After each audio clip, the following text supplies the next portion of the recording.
आप अपने कमरे में बैठे हैं, मोबाइल पर वीडियोस देख रहे हैं, सब कुछ नॉर्मल है, लेकिन अचानक एक ऐसी ब्रेकिंग न्यूज़ आपकी स्क्रीन पर आती है जो सांस से रोक देती है कि ईरान ने इसराइल पर हमला कर दिया और इसके फौरन बाद इसराइल ने जवाबी कार्रवाई में ईरान के न्यूक्लियर तंसीबात पर हमला कर दिया। क्या ये महज मिडिल ईस्ट की एक और लड़ाई है या इस आलमी आतिशफ़शा का आगाज़ है जो बरसों से अंदर ही अंदर पकता आ रहा है? क्या अमेरिका, रूस, चीन, यूरोपीय यूनियन इस जंग में कूद पड़ेंगे? क्या पाकिस्तान, तुर्की, सऊदी अरब ईरान का साथ देंगे?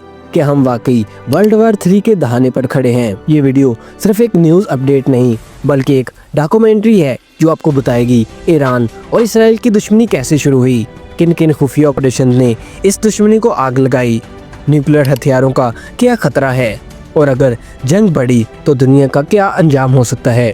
अगर आप सच जानना चाहते हैं तो वीडियो को आखिर तक लाजमी देखें। So welcome guys. अगर आपको लगता है कि आप सब कुछ जानते हैं तो एक मिनट रुकें, क्योंकि टॉप 10 नेक्स्ट चैनल पर आपको वो हक़ाइक़ मिलेंगे जो गूगल पर भी नहीं मिलते। अभी सब्सक्राइब करें वरना बाद में आप बहुत पछताएंगे।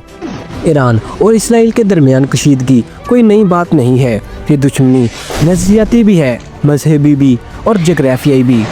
1979 के इस्लामी इनकलाब के बाद ईरान ने इसराइल को तस्लीम करने से ही इनकार कर दिया था।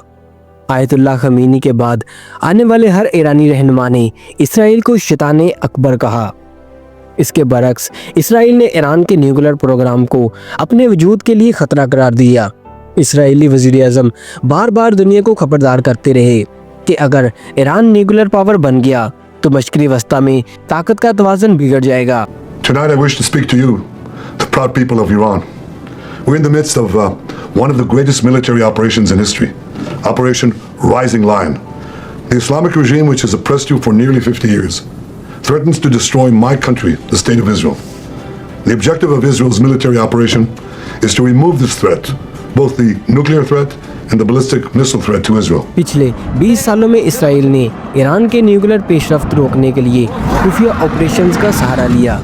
मोसाद ने कई ईरानी साइंसदानों को कत्ल किया। 2020 में ईरान के न्यूक्लियर प्रोग्राम के अहम साइंसदान मोहसन फखरीज़ादा को दिन दहाड़े कत्ल किया गया। ईरान ने इल्ज़ाम मोसाद पर लगाया। ईरान ने जवाब में इसराइल के सफारती मिशन पर हमले किए और हिज़्बुल्लाह, हूसी और शाम के शिया मिलिशियाओं को ताकतवर बनाया। ईरान ने हिज़्बुल्लाह को लबनान में और हूसी बागियों को यमन में मजबूत किया। इन ग्रुपों ने इसराइल पर रॉकेट, मिसाइल और ड्रोन हमले किए। शाम में ईरानी फोर्सेस की मौजूदगी ने इसराइल को बार बार हमलों पर मजबूर किया। ये एक बराह रास्त जंग न होते हुए भी एक खूनरेज़ प्रॉक्सी जंग बनती जा रही है। 2023 और 24 में जब इसराइल ने गजा पर हमले किए और मस्जिद अक्सा में नमाजियों पर तशद्दुद किया तो आलम इस्लाम में गुस्से की लहर दौड़ गई। ईरान ने इसे मुसलमानों पर हमला करार देकर इसराइल से खुली जंग का इशारा कर दिया। 2025 के आगाज़ में इसराइल ने ईरान की एक मुबीना न्यूक्लियर साइट पर हमला कर दिया, जिसके बाद ईरान ने बदला लेने का ऐलान किया। अप्रैल 2025 में ईरान ने इसराइल पर 200 से ज़्यादा मिसाइल और ड्रोन दागे। इसराइल ने आयरन डोम सिस्टम के ज़रिए बेशतर हमले नाकाम बनाए, लेकिन कुछ मिसाइलों ने शहरी इलाकों को नुकसान पहुँचाया। ईरान ने शहीद 136 ड्रोन्स का इस्तेमाल किया जो पहले रूस ने यूक्रेन में इस्तेमाल किए थे। ये मशरिक़ी वस्ता की तारीख के सबसे बड़ी मिसाइल बन चुकी थी। ये जंग सिर्फ ईरान और इसराइल के दरमियान नहीं रही। अमेरिका ने USS आइजनहावर बेड़ा मशरिक़ वस्ता भेजा, F-35 तैयारे तैनात किए। रूस ने ईरान को S-400 दिफाई मिसाइल सिस्टम फराहम किया। चीन ने इसराइल को वार्निंग दी कि हद पार ना करे।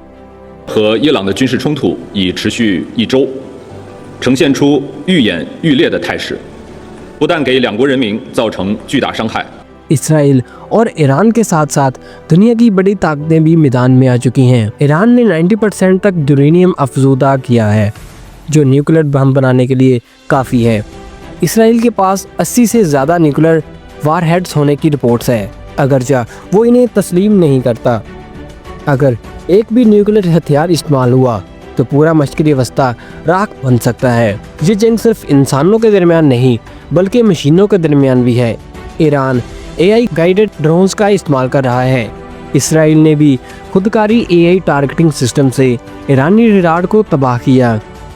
ये दुनिया की पहली जंग है जिसमें मशीनें मैदान जंग में इंसानों से आगे निकल रही हैं। दोनों ममालिक सोशल मीडिया पर बयानिए बना रहे हैं। इसराइल ये सेल्फ डिफेंस है और ईरान कहता है ये उम्मत मुसलमान पर हमला है। हर फेक वीडियोस टिकटॉक, ट्विटर और यूट्यूब जज्बाती तकारीर और झूठी खबरें तेजी से फैल रही हैं। सऊदी अरब सालसी की कोशिश कर रहा है। तुर्की शदीद अल्फाज में इसराइल की मजम्मत कर रहा है मगर अमली सपोर्ट नहीं कर रहा। पाकिस्तान उम्मत के साथ है कहा मगर कोई फौजी मदद नहीं दी।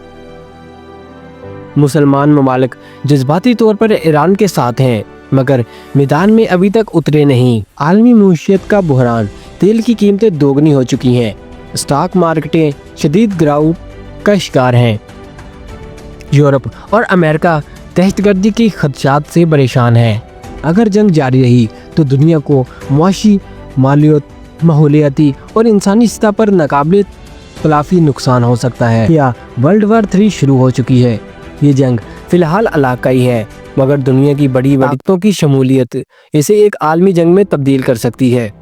ये सिर्फ दो ममालिक की लड़ाई नहीं, ये एक नजरियाती, मुआशी और जगराफी जंग है। अगर ये जंग ना बजी तो इंसानियत एक ऐसी तबाही की तरफ जा रही है जिससे वापसी मुमकिन नहीं है। दोस्तों, ये सिर्फ एक वीडियो नहीं, ये सच्चाई की एक झलक थी।